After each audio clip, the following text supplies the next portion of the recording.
datang ke tempat ini, kau gak merasakan api Roh Kudus yang membakar hidupmu, sehingga kau memiliki spirit yang menyambar dan roh yang menyala-nyala, sehingga kau tahu bahwa pelayanan malaikat berskala besar-besaran sudah aktif, dan karena itu kau percaya kau berjalan daripada keajaiban sampai keajaiban, kemuliaan sampai pada kemuliaan. Kalau enggak seperti itu, berarti ada something wrong in your life, something wrong in your heart. Karena itu tadi kita minta supaya kuasa Kristus, darah Kristus sucikan, bersihkan kita. Kita ditahirkan. Karena untuk kita mengerti firman Tuhan. Yesus sendiri berkata, banyak orang yang gak bisa mengerti. Banyak orang yang tegar tengkuk dan gak bisa percaya apa yang Yesus ajarkan. Karena itu Yesus disalibkan. Dan saya berdoa Bapak Ibu adalah orang-orang yang bisa mengerti. Bapak Ibu bisa menangkap hatinya Tuhan. Bapak Ibu mempunyai pengertian apa yang Tuhan mau. Sehingga engkau bisa berjalan bersama dengan Tuhan. Karena itu pagi ini kita mau persiapkan hati kita, kita mau mendengarkan firman Tuhan. Dan saya berdoa supaya firman Tuhan menjadi kekuatan. Bukan hanya buat saudara, tapi juga itu buat saya. Mengapa demikian? Karena firman Tuhan itu selalu pedang bermata dua. Ketika firman ini diberitakan, dia bukan hanya buat saudara, tapi juga buat yang memberitakan. Tunggu sebentar.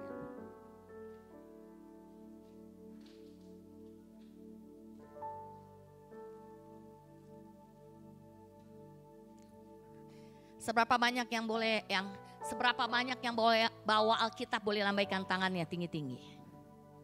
Yang bawa Alkitab saya mau tahu berapa persen. Alkitabnya diginiin. Jangan tunjuk jari, Alkitabmu kau angkat. 1, 2, 3, 4, 5, 6, 7, 8, 9, 10, 11, 12, 13, 14. Berarti Bapak Ibu di sini sekitar hanya 20%. Hari ini saya gak mau ditampilin, kamu bawa ya. Hari ini saya gak mau ditampilin, supaya Bapak Ibu belajar firman Tuhan begitu berharga. Gak ada yang bisa gantikan ini firman Tuhan, kalaupun dia dicetak. Gak bisa digantikan dengan iPadmu, mau hargamu, harga HPmu mau ratusan juta pun gak bisa digantikan dengan buku ini. Karena firman Tuhan ditulis awalnya daripada gulungan. Ya. Dia bukan dipakai iPad. iPad itu cuma memudahkan kita kadang-kadang cari betul. Tapi dia gak pernah akan sama rasanya. Gak pernah akan sama. Kau buka iPad kayak tadi pagi. Ada berita gak enak, buat hati saya gak enak. Makanya gak usah ada. Kalau bisa itu ya, setiap kali ibadah, itu iPad semua dikumpulin, taruh semua gak ada yang boleh HP. Taruh di depan, taruh di keranjang. Saya mau tahu kau cintain HP-mu atau cintain Tuhan, firman Tuhan. Kalau enggak usah datang ke gereja, ngapain? Ada orang yang marah sama saya ketika saya ngomong kayak begitu. Kok lucu sih Ibu Gembala, ngapain kau ke gereja? Kau buang waktu tapi hatimu enggak ada, pikiranmu enggak ada. Apa yang bisa kau katakan? Apa yang kau bisa dapatkan? Kau buang waktu dengan sia-sia. Sedangkan firman Tuhan terlampau mulia. Saya mau beritahu, segala sesuatu bisa hilang lenyap dalam sekejap. Hidupmu pun bisa hilang lenyap dalam sekejap kalau Tuhan panggil. Gak ada sesuatu di dunia ini yang bertahan. Semua bisa digoyangkan. Waktu Cianjur digoyangkan, itu gak ada. Yang di situ ada yang mati langsung, yang masuk ke dalam, yang gak selamat, rumah hancur, harta habis. Tapi firman Tuhan berkata, hanya firman Tuhan yang tinggal tetap, yang tidak tergoyahkan dan tidak tergoncangkan. Arti kalau engkau mau tahu di PH ini kau butuh firman banget. Kalau engkau enteng, apa yang disebut huruf azim? Kemarin kita belajar, hey itu salah satu di PH itu artinya huruf azim. Dari huruf hey, apa artinya? Enteng. Seperti buluh kata anak saya. Seperti siapa? Simon yang artinya buluh. Ternyata bulu itu dalam bahasa aslinya katanya gabah. Artinya kita ditampi. Kita kemudian tahu ditampi dan gabahnya pasti keluar. Terkebas.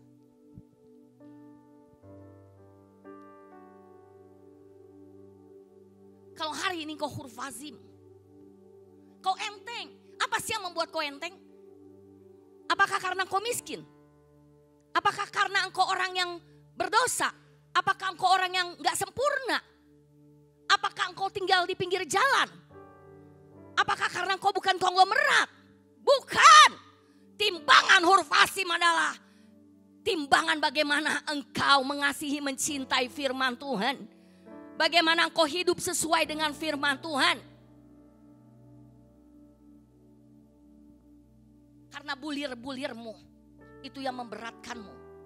Kenapa beras itu berharga? Karena dia bulir-bulirnya dia bukan gabah. Gabah itu cuma dimakan sama binatang. Gabah itu cuma dimakan sama ayam. Apakah Bapak Ibu di sini ayam? Bukan. Kita di sini adalah makhluk yang diciptakan Tuhan sempurna, serupa dan segambar dengan Dia. Dan kita bisa hanya terhubung dengan Dia. Itu melalui firman, karena Dia adalah firman. Yesus bilang, Dia firman.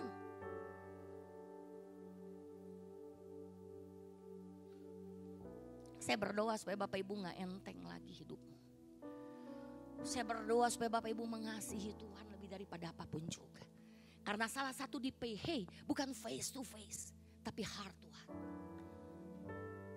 Untuk era face to face itu udah era yang kemarin, dekade yang kemarin. Tapi untuk heart to heart, bagaimana mengerti hatinya Tuhan, itu gak semua orang dapat. Bahkan di antara murid-muridnya aja hanya Yohanes yang dibilang ada di dadanya Tuhan, ngerti irama jantungnya, hatinya Tuhan. Banyak orang suka khotbah, rame tuh kalau ngomong berkat. Tapi saya nggak spesialisasi untuk itu. Man, kalau saya ngomong itu saya akan menjadi aneh, karena itu bukan diri saya. Kalau saya ngomong Bapak Ibu bisnis, itu akan terasa aneh, karena itu bukan saya, bukan rasa seorang Rebeka. Kita harus menjadi apa adanya, seperti apa yang Tuhan mau. Masih banyak orang yang ngomong terus menerus. Kalau pelayanan berdiri di mimbar. Kalau belum di mimbar berarti bukan belum pelayanan. Salah lagi, salah lagi, salah lagi. Mimbar ini gak akan buat apa-apa. Masa kita lupa arti eklesia? Di 2024 kita punya deklarasi. Fire City bukan gereja-gerejaan. Tapi Fire City adalah sesuai dengan arti gereja, eklesia. Dan arti eklesia adalah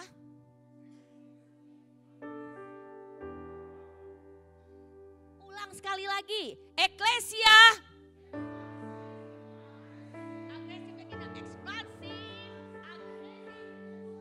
Full of power.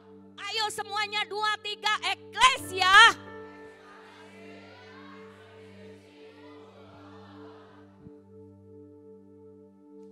Kalau engkau eklesia gak ekspansif, gak keluar, kok bukan namanya gereja. Kok cuman di sini namanya engkau ke gedung gereja. Saya lagi mau menyadarkan Bapak Ibu, betapa pentingnya di PH ini. Dulu kita gak percaya waktu kita di Paydalet, dikatakan bahwa banyak bintangnya Tuhan berguguran. Itu terjadi loh semua di Paydalet. Terus kita ketawa gitu. Wah, nubuatannya terjadi, lu bahagia, tepuk tangan, keprok. Harusnya kita menangis lebih lagi. Kenapa?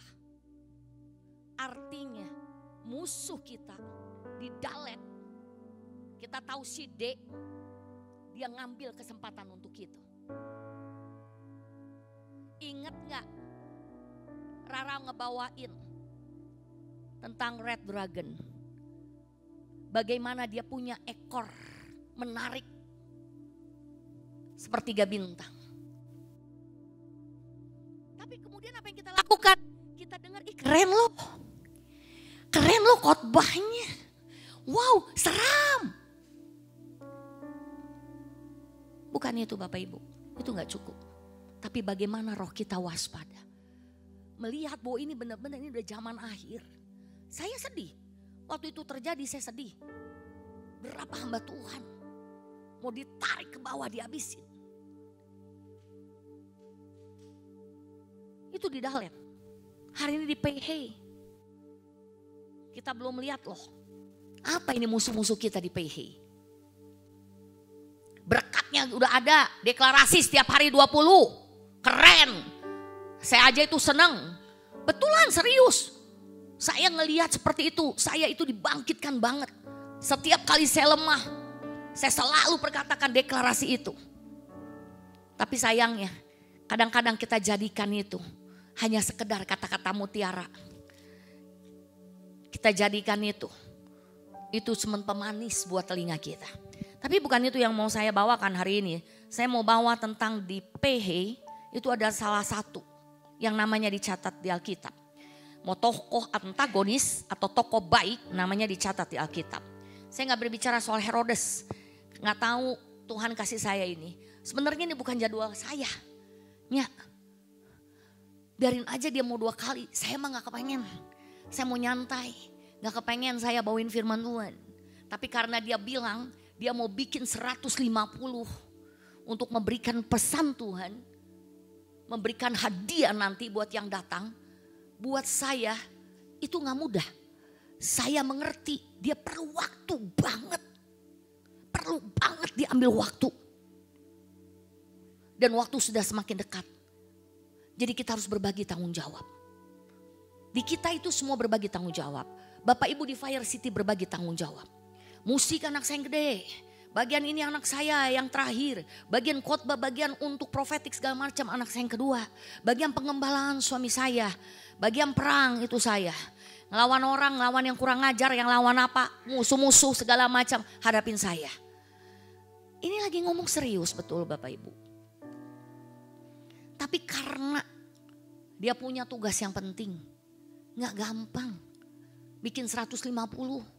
Buat 10 orang aja pala kita nanti copot. Sakit. Gimana kita harus tanya hati Tuhan. Artinya dalam 150 ini. Mereka yang ambil pesan Tuhan. Itu benar-benar hati Tuhan buat mereka. Apapun yang mereka ambil.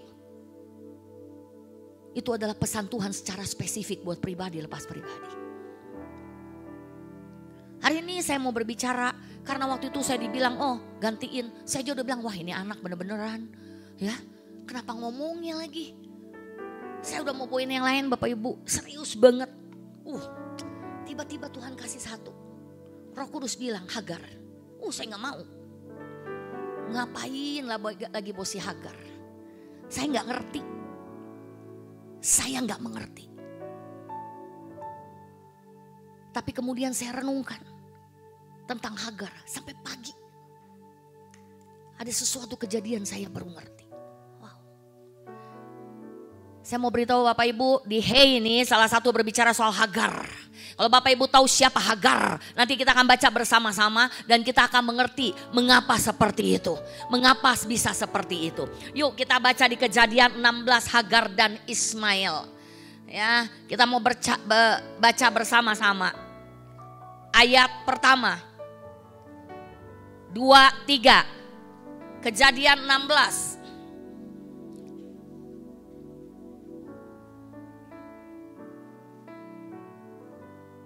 Saya gak akan baca semua, saya akan loncat. Karena buat saya kejadian ini 16 kitab Kejadian, Bapak Ibu yang suka firman Tuhan, yang mencintai firman Tuhan, dan firman Tuhan itu Yesus sendiri. Kau hidup dalam firman pasti tahu ceritanya. Gak cukup kau baca hanya di gereja. Tapi di dalam hidup merenungkan firman Tuhan siang dan malam. Kita mau bersama-sama 2, 3. Hagar dan Ismail. Ulang lagi ya. 2, 3. Hagar dan Ismail. Adapun Sarai istri Abram itu tidak beranak. Ia mempunyai seorang hamba perempuan orang Mesir. Hagar namanya.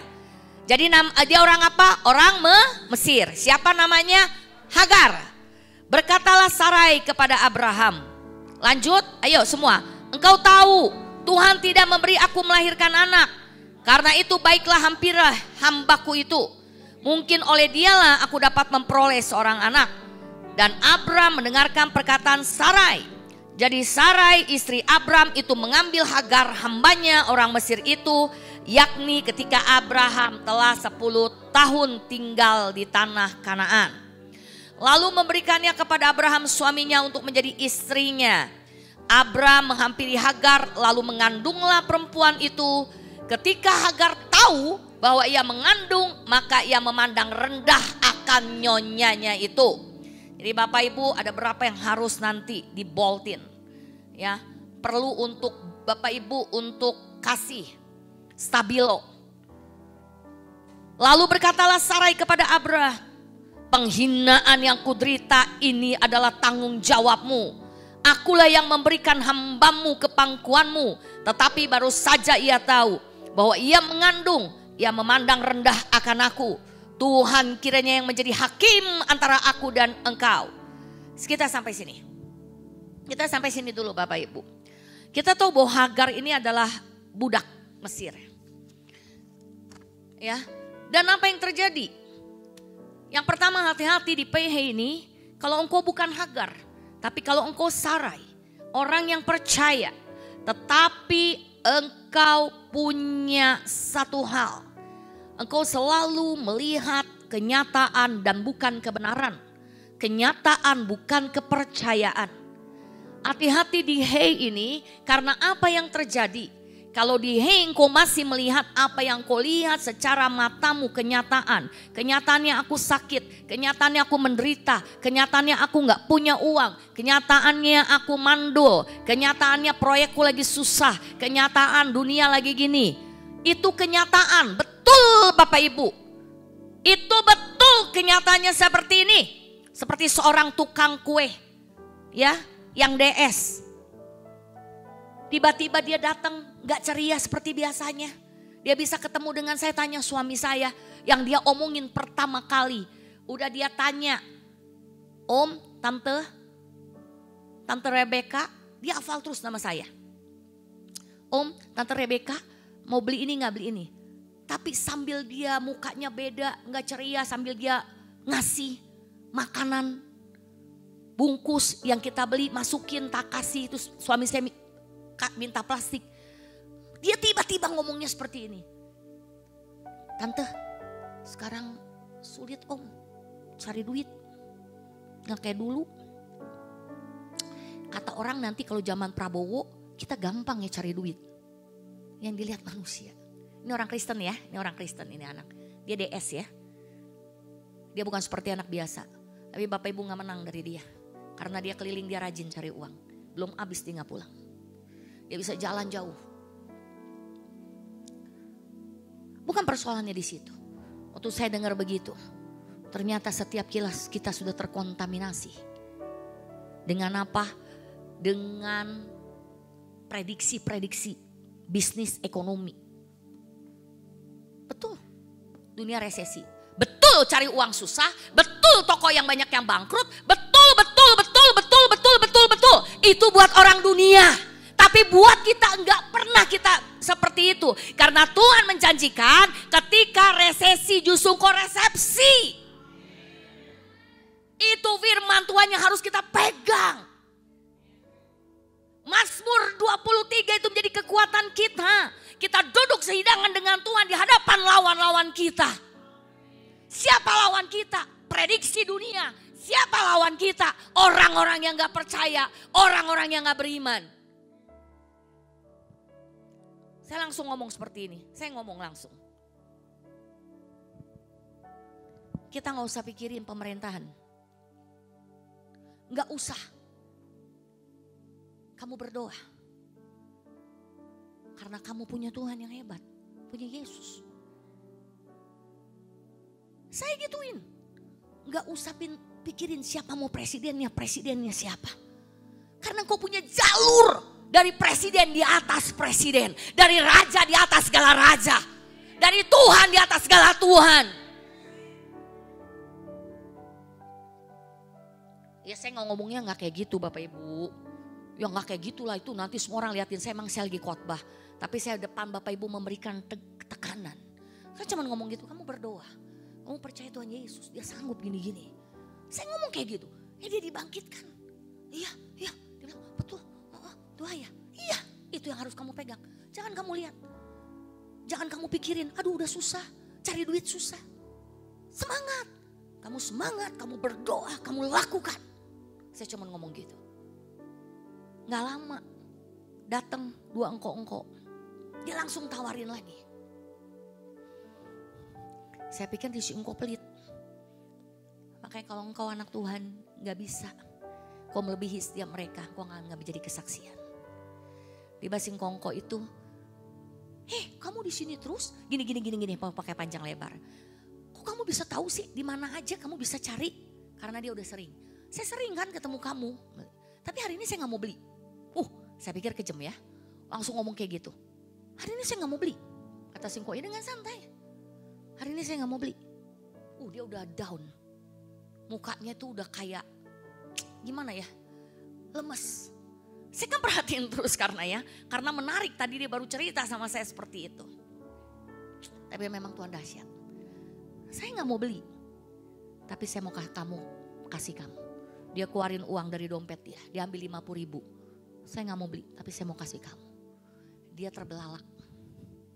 Menurut saya itu di luar ekspektasi dia. Dia sampai bilang terima kasih Kamsya intinya. Terima kasih Om, terima kasih Om. Kalau dibeli aja itu sisanya sekitar segitu sama. Dia pulang bawa uang dagangan habis. Tapi dia lebih hebat. Dikasih itu tanpa membeli. Artinya dia double porsi. Dan saya bilang begini waktu lihat gitu. Tuhan buka mata ini. Supaya dia bisa melihat bahwa hidup ini bukan karena kenyataan, tapi karena kebenaran firman. Hidup ini bukan karena apa yang dia lihat, yang dia alami, yang dia pikirkan, tapi semua karena anugerah Tuhan. Dan itu menjadi kekuatan buat saya loh. Saya yang ngomong aja tapi menjadi kekuatan buat saya. Hari ini seberapa banyak Bapak Ibu yang mau seperti Sarai, namanya belum berubah menjadi Sarah. Belum ada hey-nya itu. Waktu itu Bapak Ibu tanya, yang kita tahu kan Sarah kan? Abraham, bukan Abram. Itu belum, itu masih nama dia yang lama. Belum ada pergantian nama. Sarai, belum Sarah, belum ada hey. Abram belum ada hey-nya Abraham, belum ada. Belum ada, belum ada. Mereka berubah mendapatkan ketika mereka mengerti siapa Tuhan mereka. Sampai nanti Tuhan ganti nama mereka Sarah dan Abraham. Kita harus jadi Sarah bukan jadi Sarai. Hari ini kalau engkau jadi Sarai ada yang seperti itu. Kau lihat kau gak mungkin. Dan kau melakukan tindakan yang salah. I'm so sorry to say tindakan yang bodoh. Masa seorang istri ngasih budaknya kepada suaminya.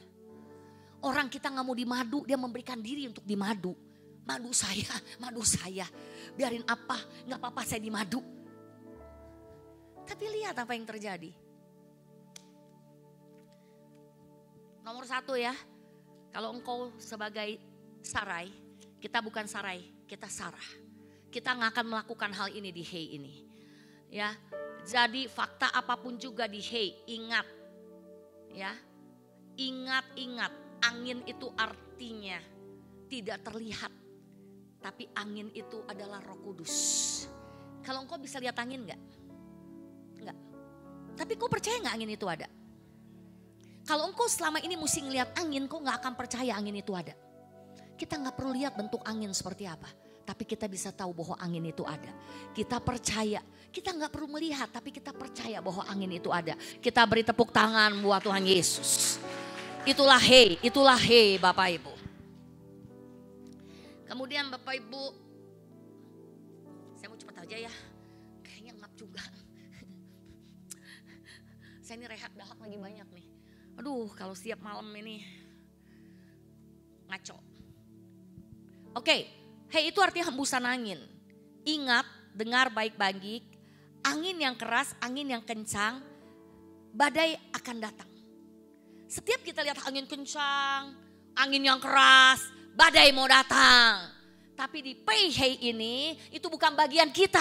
Sebab firman Tuhan bilang badai itu, angin-angin itu hanya buat orang fasik, menghancurkan orang fasik. Tapi ketika kita lihat angin yang besar, kita justru pakai itu untuk kita terbang di atasnya. Untuk kita terbang di atas badai. Jadi setiap kali lihat angin yang besar, Bapak Ibu bukan ketakutan. Bapak Ibu bukan lihat aduh ini masalah. Pasti nih di tahun ini banyak bencana. Aduh habis. Bapak Ibu gak usah lihat seperti itu. Kita selalu berpikir bahwa itu bukan angin yang Tuhan mau buat hidup kita.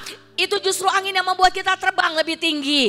Tapi di Peihei ini Roh Kudus akan datang seperti anak saya ngomong. Dia datang seperti kepada Elia ketika kita putus asa, ketika kita putus pengharapan, ketika kita bilang bahwa gak ada jalan di dalam hidupku. Aduh udah gak ada jalan, aku mau mati aja, aku mau bunuh diri aja. Oh udahlah, buat apa aku hidup?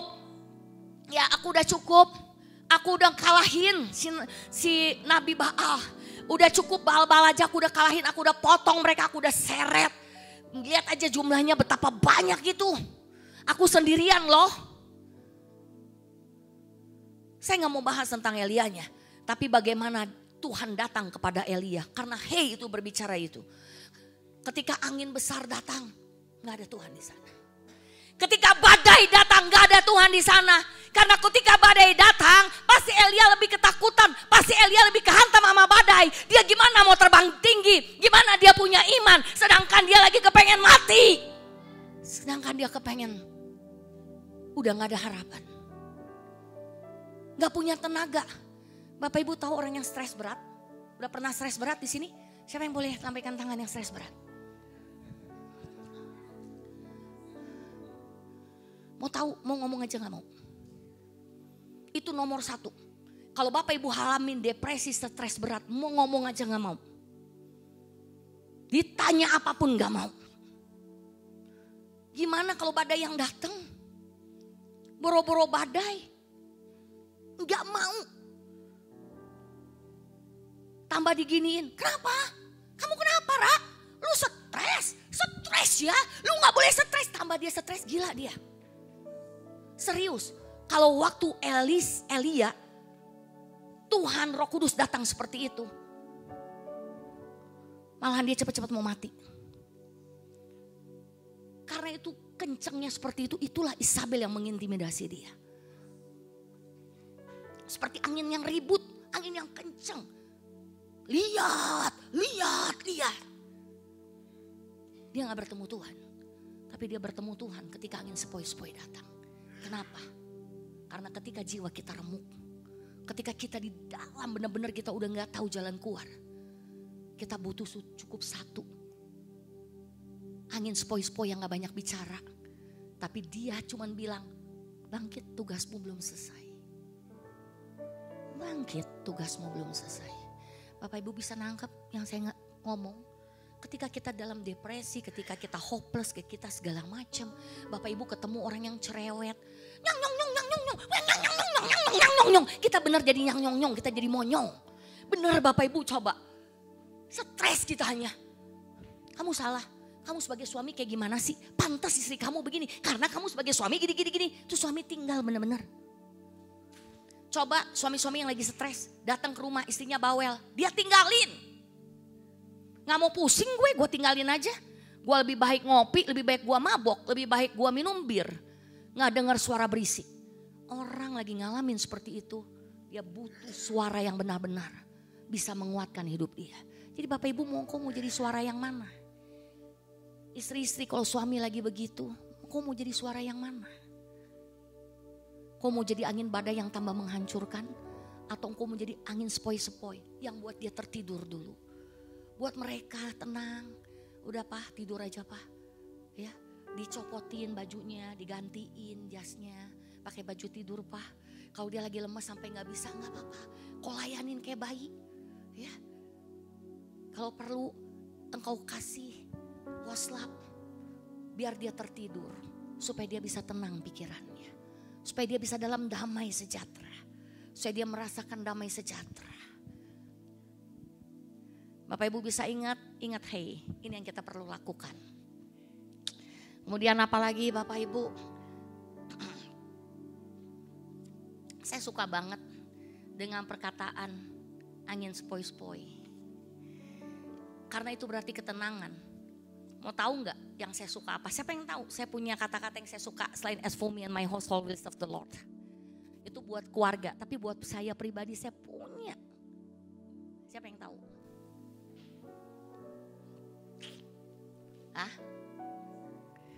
Saya suka banget itu. God grant me the serenity. Itu apa? To accept the things we cannot change. Terus satu lagi? To encourage. Ya. Yeah. The encourage to change we can. Kemudian apa lagi satu? To know the difference. Artinya angin sepoi-sepoi berbicara soal ketenangan. Karena dengan ketenangan kau bisa tahu hikmat. Dengan ketenangan kau gak terburu-buru. Seperti engkau gak keceblos nanti usahamu. Gak ditipu deui, ditipu deui. Gak dibayar lagi. Saya lagi gak nyindir. Tapi kalau ada yang di sini bertobat. Paling kencang lagi dia kebas ya. Tapi gak apa-apa. Karena betul. Kalau engkau gak punya seperti itu. Engkau gabrak kubruk. Engkau nanti terbawa justru sama angin badai itu. Bukan kau terbang tinggi lewatin si badai. Kau gak punya kepekaan. Kau gak punya wisdom. Karena engkau gak bisa tenang. Gak kayak angin sepoi-sepoi tenang. Minta ketenangan di PH ini. Supaya kita bisa membedakan.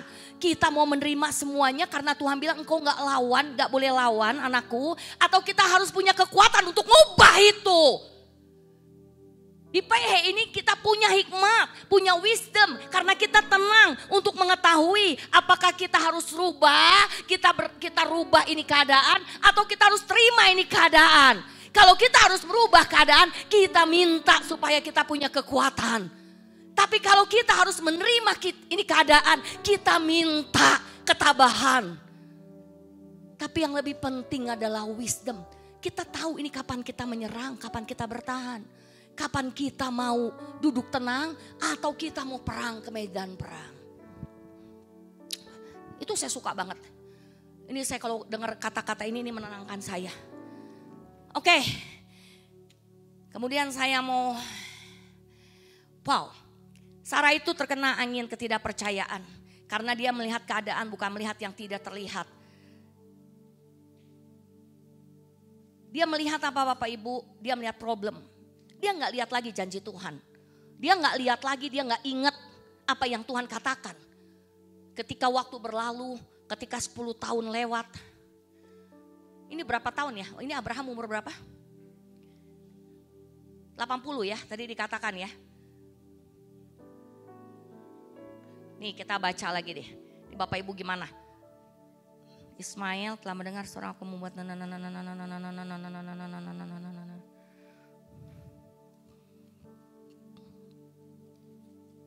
kayaknya dia keluar dari sana kan umur berapa? 85 ya dia ini Abraham ya. 86 tahun. Saya yang lebih benar kurang 1. 86 tahun. Tuhan waktu janjiin dia umur berapa? 75 berarti berapa? Mengandungnya kan setahun. Berarti 10 tahun dong betul lewat. Dia udah keluar dijanjiin Tuhan. Waktu itu dijanjiinnya masih dia di Mesir.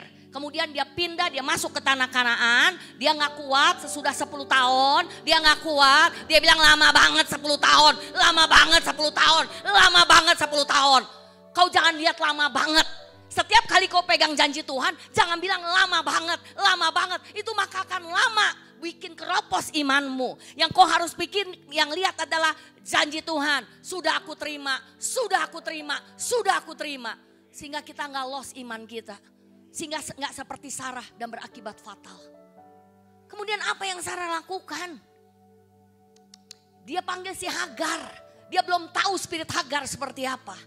Berbahaya di Hei ini. Dia suruh coba kasih ke suaminya. Aduh, bodoh. Padahal Abraham gak berkeberatan. Adakah ditulis di situ Abraham berkeberatan? Tidak. Memang wanita itu yang paling keterlaluan. Dia yang mengasihi tapi dia juga yang marah-marah.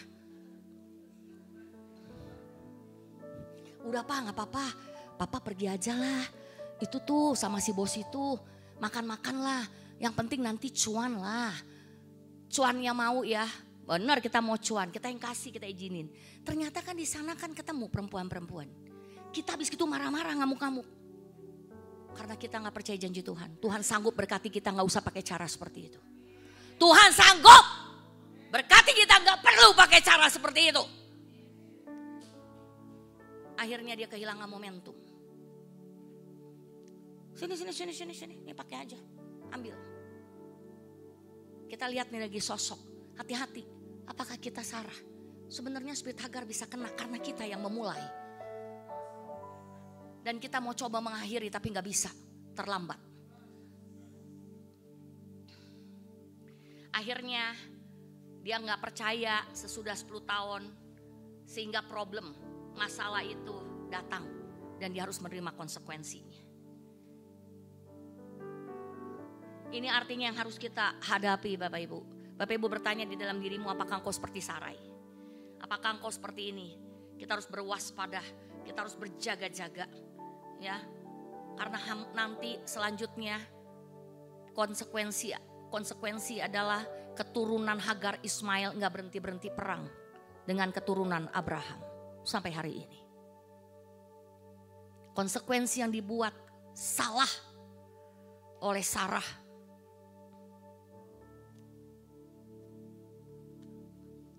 akan terjadi seperti itu. Saya berdoa Bapak Ibu gak seperti ini di PH. Jangan mengambil tindakan yang salah seperti Sarai. Dan Abraham juga kenapa mau? Ya Abraham mau aja, orang kucing dikasih ikan asin. Saya kemarin cerita, kucing mau udah dikasih makan enak, ada ikan asin dia sabet. Itu coba, udah suaminya gak neko-neko, gak mau, ini istrinya. Memang si Sarai ini keterlaluan juga. Bikin ulah dia. Jangan ada yang bikin ulah ya. Di PH ini bagaimana sih kalian bisa bikin ulahnya? Dengan tadi. Dan kita lihat. Apa yang terjadi kalau kita bikin ulah. Mencoba-coba mau menjadi penggenap. Mau coba-coba mau jadi orang yang lebih hebat. Mau coba-coba supaya kau terpuaskan. Mau coba-coba daripada aku gak punya anak, biarlah lebih baik aku punya anak dari anak orang lain. Kau gak percaya sama janji Tuhan. Apa yang kau akan dapat? Saya sebentar aja. Karena apa ini kalau saya nanti berbicara tentang konsekuensi, tentang segala macam ini terlampau lama. Ya, udah terlampau lama. Tapi saya mau tahu perang antara keturunan Hagar dan Sarah terus terjadi. Karena spirit Hagar. Kita lihat spirit Hagarnya. Bapak Ibu ketika kita berbicara soal ini saya mau melihat Hagar karena ini di Hey. Spirit Hagar itu seperti apa sih? Itu memandang rendah. Ada hidden ambisi, hidden ambition. Merasa baru mau udah dikasih suami. Itu karena Sarah dia tuh budak. Bapak Ibu tahu gak Hagar? Hagar tuh budak. Budak dari Mesir dibawa, budak itu gak punya. Budak itu, I'm so sorry to say, mau diinjak aja kepalanya mati, silakan. Itu perjanjian lama. Mau dicincang, bunuh, kita punya hak. Sampai dia gak punya hak atas hidupnya, atas nyawanya. I'm so sorry to say dia seperti binatang. Itu budak. Hagar ini budak loh. Dan hebatnya budak Mesir. Yang diambil dari Mesir itu musuh. Ya kan? Mesir itu musuh. Mesir itu bukan tanahnya Abraham. Tapi kenapa Sarah bisa kasih musuh budak kepada suaminya untuk keturunannya? Hati-hati. Kalau engkau seperti Sarah, kau mau cepat-cepat, engkau gak mau dengar suara Tuhan. Spirit Hagar akan menguasaimu. Jangan salahin Hagarnya. Jangan salahin spirit Hagarnya, dia menguasaimu. Jangan. Yang kau harus salahkan dirimu. Kenapa kau beri kesempatan? Kenapa kau beri kesempatan? Sehingga spirit Hagar, kita baca dengan cepat. Kemudian apa? Dia berkata di ayat ini. Ayat 4, Abram menghampiri Hagar lalu mengandung perempuan itu. Ketika Hagar tahu bahwa ia mengandung, maka ia memandang rendah akan nyonyanya itu. Lalu berkatalah Sarai kepada Abram, penghinaan yang kuderita ini adalah tanggung jawabmu. Akulah yang memberikan hambaku ke pangkuanmu. Tetapi baru saja ia tahu bahwa ia mengandung, ia memandang rendah akan aku. Tuhan kiranya menjadi hakim antara aku dan engkau. Kata Abram kepada Sarai, hambamu ini ada di bawah kekuasaanmu. Perbuatlah kepada apa yang kau pandang baik. Lalu Sarai menindas Hagar sehingga ia lari meninggalkannya. Saya gak mau bahas tentang penindasan, saya gak mau bahas tentang Hagar lebih lanjut. Tapi saya lagi mau bahas spirit Hagar. Bapak Ibu, kalau engkau Sarai, jangan coba-coba engkau ambil salah langkah di PH ini. Kau izinkan untuk Hagar masuk di dalam hidupmu. Ternyata spirit Hagar ini berbahaya. Dia harusnya tahu diri loh. Yang saya bilang, waktu pada zaman itu, dia tuh nyawanya gak ada nilai. Zaman itu dia gak ada nilai nyawanya. Gak ada. Budak itu gak ada. Dia udah dikasih kebaikan. Ambil nih, tidurlah sama suamiku. Tuhan tolong aku, ampuni aku Tuhan, aku kagak, gak sanggup Bu. Dikasih seperti itu, memang dengan tujuan Sarai supaya dia punya anak. Dia berpikir karena dia gak percaya, harga daripada satu ketidakpercayaan itu bisa berakibat fatal. Tapi saya berdoa supaya Bapak Ibu di sini adalah orang-orang yang percaya, yang bisa menuntaskan PH dengan kuat. Dan menerima berkat-berkat dari PH. Mahal loh. Harga sebuah ketidakpercayaan loh. Mahal. Tapi hati-hati dengan spirit Hagar. Ketika engkau salah. Satu, saya mau beritahu. Hagar ini punya spirit. Dia punya spirit yang namanya tadi apa? Apa tadi saya bilang? Gak tahu diri, apalagi spiritnya. Punya hidden ambition. Ambisi yang tersembunyi. Apalagi. Mau menguasai, apalagi. Nganggep rendah, apalagi. Sesudah itu dia merasa dia lupa dari mana dia diambil, dipungut. Lupa dia. Apa maksudnya jangan spirit Hagar menguasai kita? Kalau hari ini, kita salah di dalam bersikap. Sebenarnya posisi Hagar salah nggak? Sebenarnya Hagar salah nggak? Kagak. Dia yang disuruh diserahin gelo. Nah. Tapi kemudian dia salah. Itulah salah bersikap. Abis dia mengandung dia langsung tengil. Dia habis mengandung merendahkan nyonyanya. Ingat, kalau engkau orang baik-baik, ketika engkau dikasih, diangkat, dibawa ke depan, jangan sombong. Jangan merasa jangan punya ambisi yang berbeda, hidden ambition. Jangan engkau merendahkan, ya. Jangan kau ngomong begini, shalom Bapak Ibu yang dikasih di dalam Tuhan bertemu dengan saya. Wah kali ini, Bapak Ibu mau tahu, saya mau beritahu saya lebih ngetop. Itu bukan apa-apanya saya. Saya ini hebat, saya ini dahsyat. Itu memandul, saya gak mandul. Ngerti dalam tanda kutip, jangan ada seperti itu. Kalau saat kau diberikan hal seperti itu anugerah. Itu namanya anugerah. Budak dikasih hak seperti itu anugerah. Dia gak bisa untuk berbicara seperti itu. Dia gak bisa untuk bersikap seperti itu. Tadi Sarah udah banyak ya persoalannya. Saya mau bahas sekarang spiritnya. Sarah saya gak mau bahas karena ini akan panjang. Kemudian apa yang terjadi lagi dengan spirit Hagar? Hati-hati. Ya. Berhati-hati Bapak Ibu. Kalau kita ada spirit Hagar ini, saya gak mau bahas banyak. Kemudian dia ditindas, dia ketemu malaikat. Bapak Ibu suka berpikir, kok malaikat tetap 2 kali loh. 2 kali Hagar. Ini juga yang merupakan hal yang sebenarnya bisa dibahas, tapi saya gak mau di situ. Dia 2 kali sampai dia menemukan nama Tuhan, Eroi, Allah yang melihat. Padahal dia orang Mesir. Kemudian yang kedua, dia ketemu lagi yang di sumur. Ingat waktu mau dibuang, dia ngomong apa?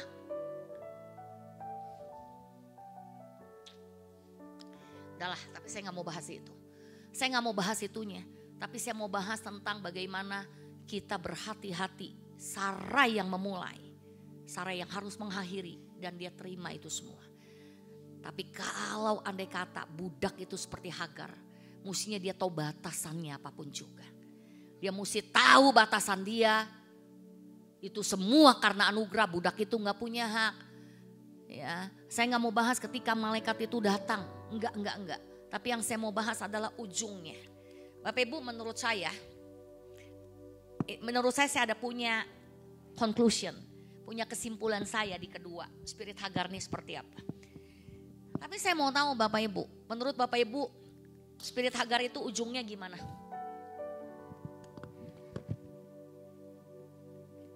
Tadi spirit yang pertama tahu ya, udah saya bilang hidden ambition lah. Bapak Ibu udah tahu hidden ambition lah, kemudian dia yang terlah, merendahkan lah, wow. Tapi ada satu di ujungnya, coba Bapak Ibu bisa gak?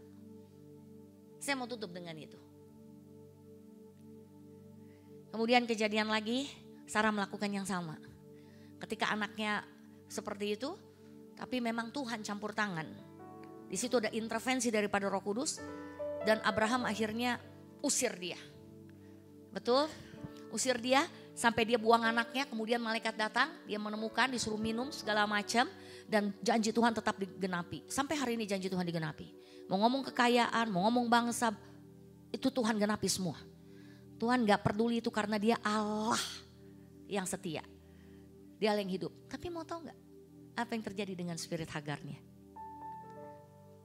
Ternyata Hagar menaruh kebencian. Hagar sakit hati. Ujungnya. Dia pasti menanamkan itu. Rasa permusuhan itu. Dia diusir, dia digituin. Dia menanam itu di dalam hati dia. Sampai kita lihat hari ini permusuhan yang gak pernah habis-habisnya. Permusuhan yang gak pernah habis-habisnya. Salah gak? Hagar, dia gak salah. Kalau menurut saya, dia gak salah. Waktu dia diberikan oleh Sarai, dia gak salah. Itu bukan salah dia. Itu salah daripada Sarai. Tapi kesalahan dia ketika dia ada di posisi seperti itu. Dia gak bisa jaga dari mana dia diambil. Dari mana dia diambil. Dan itu berujung fatal. Ujung-ujungnya tetap itu tetap Sarai. Ujung-ujungnya tetap Sarai. Tapi kalau engkau gak mau ada Hagar di dalam hidupmu. Kalau engkau gak mau terjadi masalah seperti ini. Saya mau beritahu. Suami-suami cukuplah beristri satu. Punya istri banyak kau akan ngalami banyak masalah. Satu cukup.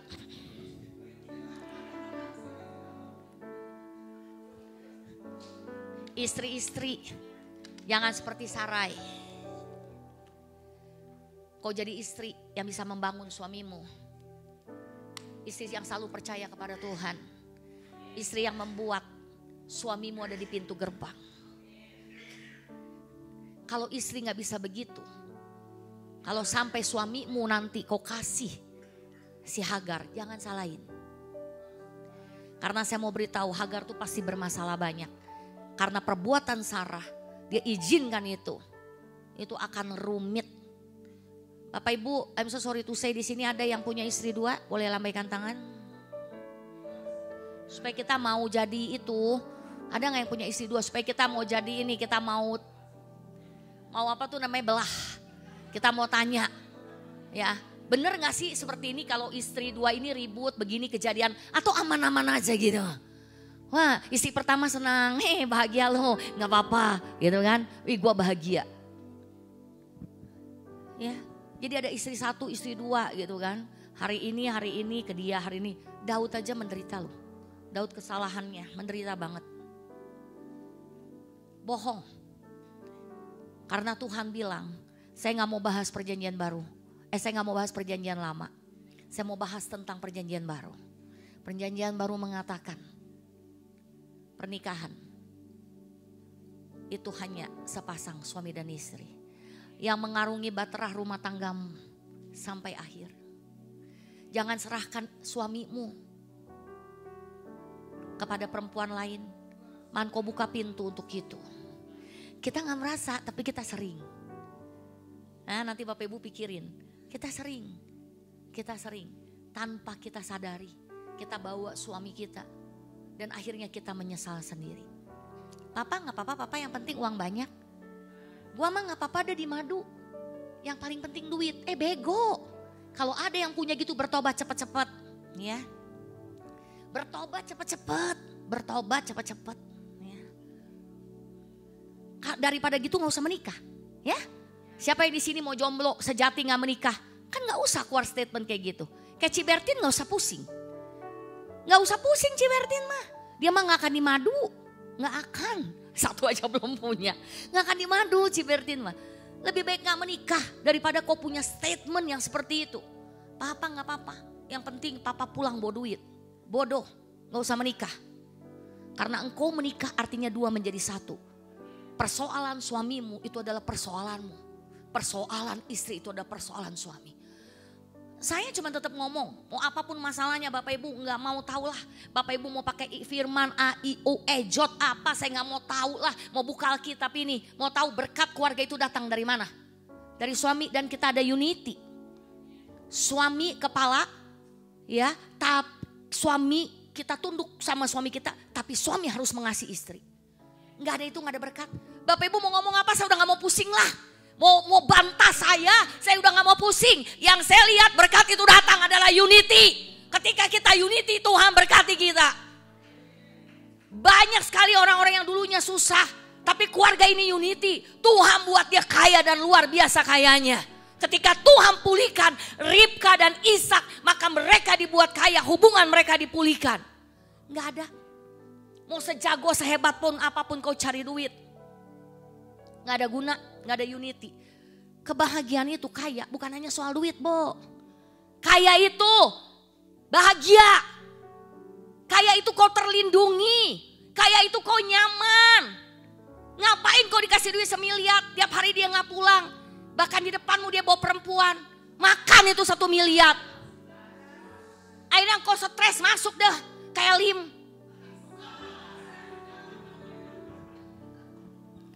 Survei membuktikan. Betul, survei membuktikan. Wanita, ayo survei membuktikan. Jangan di tengah-tengah ya, mau ini. Wanita, ayo. Mau suami banyak duit, tapi suami kawin lagi.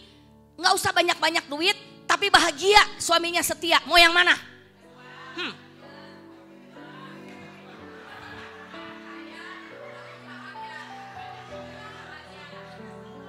Saya memilihnya. Saya mau suami saya setia, bahagia.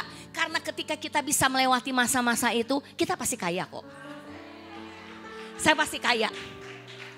Saya kaya di dalam batin, saya kaya di dalam segala hal. Kita beribadah bersama, kita punya Tuhan yang sama. Kita tertawa tentang janji Tuhan, kita pegang janji Tuhan dan pasti kita kaya. Nggak mungkin orang yang seperti itu Tuhan nggak bikin kaya. Kaya itu sedekat banget, sedekat gimana hatimu kepada Tuhan.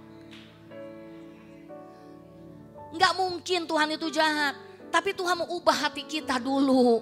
Karena kalau kita nggak siap, nanti kita diinjek-injek.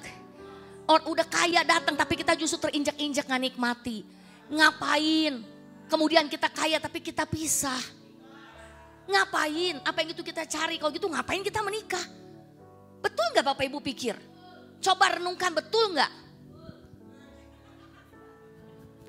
Itu pengalaman pribadi. Bu nggak boleh dihalangi. Nggak apa-apa kan kita nggak ngomongin orang. Dia lagi menceritakan pengalaman pribadinya saja. Oke?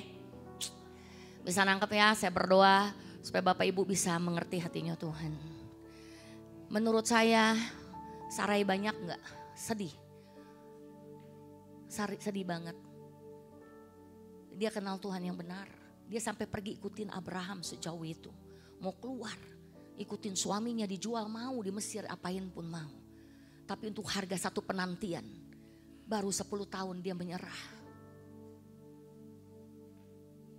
Ada orang yang bilang berdoa sama saya. Dia baru 3 tahun, baru 2 tahun udah mau menyerah, kalah. Baru 4 tahun.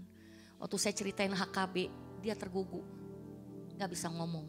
Saya berdoa 14 tahun. Saya gak tahu, guru-guru mungkin berdoa. Tapi saya berdoa dengan gila-gilaan.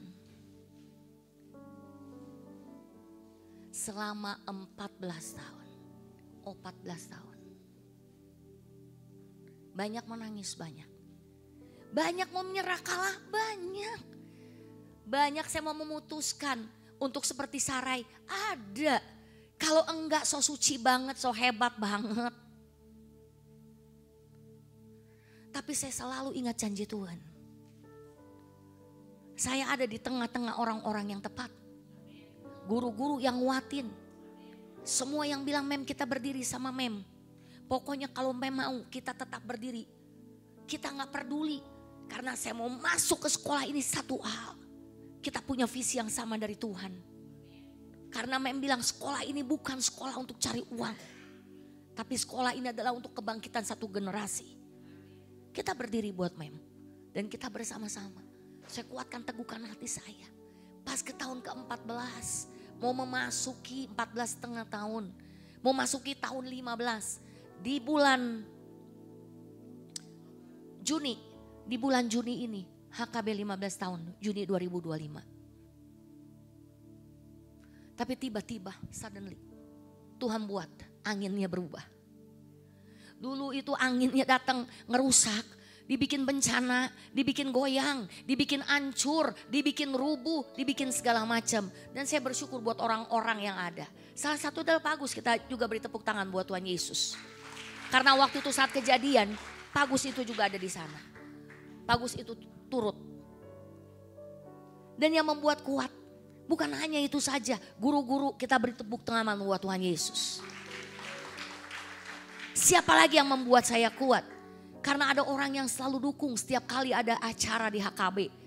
Baik Pak Sigit, baik Ibu Marta Angel, baik Pak John yang saya gak pernah lupakan. Gak pernah berhenti. Tahu gak? HKB ini hari ini dibangun itu bukan karena saya. Bapak Ibu harus dapat berkat yang sama. Karena Bapak Ibu udah menabur di HKB. Gak terbayangin. Kenal juga enggak Bapak Ibu. Kalau saya kenal itu enggak aneh. Enggak kenal Bo, dia yang nyari kita, bukan kita yang nyari dia. Ada saatnya berkat akan ngejar kita. Dan kita enggak perlu ngejar berkat. Bahkan sekarang saya lagi dikejar-kejar kayak artis. Saya lagi ngomong serius, saya lagi dikejar-kejar sama artis. Karena dia pikir saya ini yang kenal deket. Jadi ada yang mau minta inilah, mau minta itulah, mau minta gitulah dikenalkan. Padahal kan enggak. Yang justru banyak gerak. Saya enggak punya nomor WhatsApp. Enggak punya nomor WhatsAppnya swear tekewer-kewer. Mau orang Koreanya, mau kontraktornya. Enggak ada sama sekali. Karena saya percaya kalau Tuhan mau buat segala sesuatu. Tuhan bisa berinisiasi. Jauh melebihi daripada apa yang saya pikirkan. Saya gak pernah bayangin 2 lantai, 16 ruangan, tiba-tiba si Rara bawa orang, ngirimin semuanya, komputer, alat lab itu, lab ini, dan belum ada tempatnya dia kirimin coba. Ngapain dikirimin terlampau cepat, tapi Tuhan bilang aku kerjanya cepat. Belum jadi ada gedungnya aku udah sediain. Saya lagi tunggu, bukan buat saya. Saya lagi tunggu karena saya selalu berdoa, koko saya ngomong kayak gini, Mah satu saat kita punya youth center.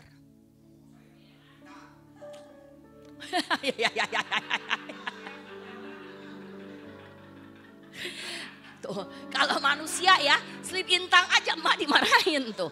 Slip intang doang loh, keselip tahu nggak? Keselip, licin. Anak saya yang anak saya yang pertama, dia selalu bilang dia mau youth center. Karena dia anak muda banget. Kalau udah main soccer itu semangatnya dia kumpulin dari ujung ke ujung. Dan betul anak muda mau datang semua. Tapi kalau disuruh ibadah gak dia mau datang. Tapi kau disuruh main bola ujung ke ujung, lapisan masyarakat, bangsa-bangsa, nggak mau tahu kau agamanya apa, kau siapa. Yang paling penting bola Indonesia. Betul, serius. Dan dia pernah bilang dia mau youth center. Dia kasih gambarannya. Dia sambil gitu dia bercerita, di situ ada lapangan bola, di situ nanti ada kafenya, di situ ada lapangan badminton, oh di situ ada basket. Wih, banyak banget, itu harus butuh berapa meter. Kita benar-benar mengimani mimpi itu. Dan saya percaya pasti terjadi. Kalau satu aja Tuhan berjanji, dan yang paling dekat, Tabernacle of Bethel. Karena JJ Dev itu penglihatannya tembok itu hancur. Dia terus berkatakan itu, ngomong berkali-kali kemarin. JJ Dev penglihatan apa? Sebenarnya ada penglihatan, tapi malu Grandma. JJ nggak berani. JJ lihat lagi, itu tembok hancur Grandma. Kita beri tepuk tangan buat Tuhan, haleluya.